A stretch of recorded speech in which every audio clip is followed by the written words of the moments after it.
been spending a bit of time lately doing some details to the scenic parts of the layout, and here you can see I've added some banners on the lamp standards in the village. That's quite common in Swiss places, especially when they've got festivals going on like this ice skating competition you can see here.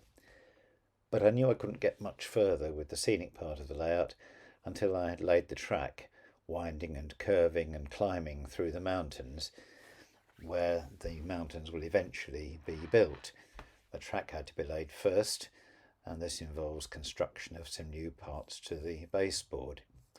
Here I would use the open baseboard system, there being no solid base, but just bases where the track is to be laid, fixed down to the framework around the edge of the board. I needed to cut out the track base and then fix it to uprights mounted on the framework. Quite complicated work by my standards, and not something I've done a lot of in the past, but then this layout is full of things I haven't done very often, if at all, in the last 60 years of building model railways.